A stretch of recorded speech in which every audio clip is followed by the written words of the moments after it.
Hello everyone, I am Amir Khan, Faculty of Chemistry from Mahatma Gandhi Shikshan Sansthan Darbhanga. Today I will teach the most important topic for class 12 and the topic is elevation of boiling point. तो student आज हम लोग क्या पढ़ेंगे elevation of boiling point के बारे में और हम लोग यहाँ पर जानेंगे इस स्मॉल m का मतलब जो कि होता है नंबर्स ऑफ मोल्स, लेकिन यहाँ पर इसको m से रिप्रेजेंट किया है। तो यहाँ पर स्टूडेंट बहुत ही इम्पॉर्टेंट होने वाला है टर्म्स एंड कंडीशंस जो कि हम लोग जानेंगे एलिवेशन ऑफ बॉइलिंग पॉइंट के बारे में। तो चलिए स्टूडेंट टॉपिक को शुरू करते हैं। तो सबसे पहले स्टूडेंट मैं आपको बताना चाहता हूँ एलिवेशन के बारे में। तो एलिवेशन ऑफ बॉइलिंग पॉइंट का मतलब क्या होता है? तो एलिवेशन का मतलब होता है बढ़ जाना। अगर कोई भी चीज़ अपने नॉर्मल कंडीशन से आगे बढ़ गई है तो उसी का मतलब होता है एलिवेशन। जैसे मैं एक छोटे से एग्जाम्पल से समझाता हूँ। अगर आप चाय बना रहे होगे और चाय जैसे ही उबल रहा हो तो उसमें आप क्या करते हो, अगर थोड़ा सा चीनी डाल देते हो तो चाय फिर से नीचे की तरफ चला जाता है। इसका मतलब चीनी मिला देने से अब उसको बॉईल करने में और ज़्यादा टेम्परेचर देना पड़ेगा। तो बस यही चीज़ है यहाँ पर। एलिवेशन ऑफ बॉइलिंग पॉइंट का मतलब हो गया कि जब हम किसी सॉल्वेंट में सॉल्यूट मिला देते हैं तो सॉल्यूशन बन के तैयार होती है और उस सॉल्यूशन की जो बॉइलिंग पॉइंट है वो पहले से बढ़ जाती है। ओके, पहले से बढ़ जाती है मतलब किससे? सॉल्वेंट के रिस्पेक्ट में। और एलिवेशन ऑफ बॉइलिंग पॉइंट एक कॉलिगेटिव प्रॉपर्टी है। अब स्टूडेंट आप सोच रहे होगे कॉलिगेटिव प्रॉपर्टी क्या होती है? तो colligative property are those property which are depends upon nature of solute या नंबर ऑफ सॉल्यूट। तो कॉलिगेटिव प्रॉपर्टी हम उस प्रॉपर्टी को कहते हैं जो नंबर ऑफ सॉल्यूट पर डिपेंड करता है। जैसे पानी में चीनी मिला दिया जाए तो पानी मीठा हो जाएगा, पानी में नमक मिला दिया जाए तो पानी नमकीन हो जाएगा। इसका मतलब पानी की प्रॉपर्टी चेंज हो गई चीनी और नमक मिलाने से।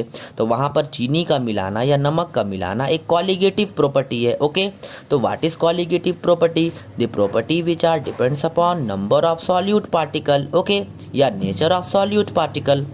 अब देखिए स्टूडेंट, यहाँ पर एक ग्राफ आपको देखने को मिल रहा है। वाई एक्सिस पे लिया गया है क्या? Vapour pressure. एक्स एक्सिस पे क्या लिया गया है? टेम्परेचर। तो आप यहाँ पर देख सकते हो delta T B naught, sorry delta नहीं है, आपको यहाँ पे मिलेगा टी बी नॉट। तो आप यहाँ पर देख सकते हो T B naught. T B naught आपको बॉइलिंग पॉइंट है किसका? सॉल्वेंट का। लेकिन जब इसी से जब सॉल्यूशन बनाया गया सॉल्यूट मिला करके तो इसका बॉइलिंग पॉइंट बढ़ गया। तो टीबी का बॉइलिंग पॉइंट क्या हो गया स्टूडेंट? बढ़ गया। तो अब ये जो डिफरेंस है, जो टेम्परेचर जो बढ़ा है, इसी डिफरेंस को हम क्या कहते हैं? Elevation of boiling point. तो इसका फॉर्मूला क्या हो जाएगा? तो एलिवेशन ऑफ बॉइलिंग पॉइंट का फॉर्मूला होगा T B equal to T B minus T B naught. Actually TB का मतलब क्या हो गया? टीबी हो गया boiling point of solution minus boiling point of solvent.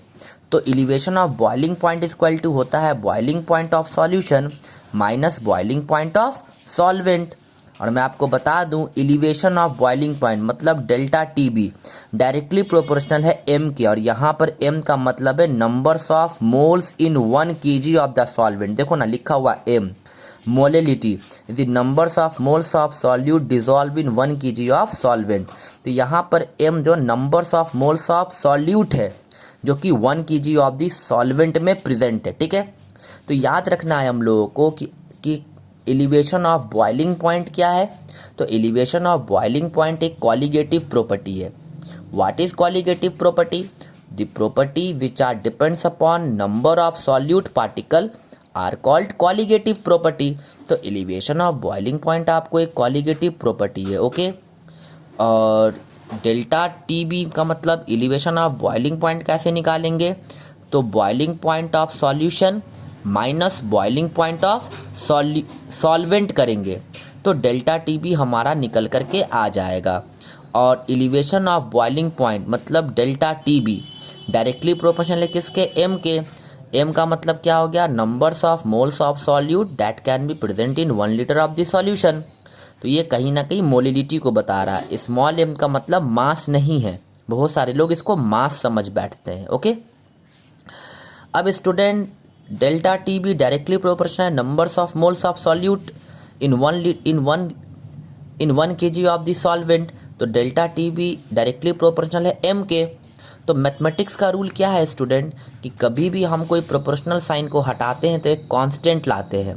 तो यहाँ पर एक कांस्टेंट आएगा के बी, तो delta T B equal to क्या हो जाएगा, delta T B equal to हो जाएगा के बी इंटू एम। और यहाँ पर ये एक फॉर्मूला बन गया। क्लियर हुआ। ये के बी क्या है, तो के बी यहाँ पे प्रोपोर्शनलिटी कांस्टेंट को बता रहा, मतलब ये कांस्टेंट है। के बी क्या है, इस प्रोपोर्शनल साइन को हटाए तो के बी एक कांस्टेंट लाए। ओके, तो बस यही था आज के लिए स्टूडेंट। अब नेक्स्ट डे जब हम लोग पढ़ेंगे तो फर्दर आगे इसके देखेंगे। और स्टूडेंट ये बहुत इंपॉर्टेंट टॉपिक है, एलिवेशन ऑफ बॉइलिंग पॉइंट। इसी तरह एक नेक्स्ट टॉपिक आता है जिसका नाम है depression in freezing point. Depression in freezing point में क्या होता है स्टूडेंट कि डिप्रेशन इन फ्रीजिंग पॉइंट में जो फ्रीजिंग पॉइंट है ना वो घट जाता है सॉल्यूट को मिलाने से। और डिप्रेशन इन फ्रीजिंग पॉइंट भी आपको एक कॉलिगेटिव प्रॉपर्टी है। ठीक है, तो परहैप्स आपको अच्छा लगा होगा ये वीडियो। अगर कोई डाउट है तो आप कमेंट बॉक्स में पूछ सकते हैं। Thank you so much. Jai Hind and have a nice day.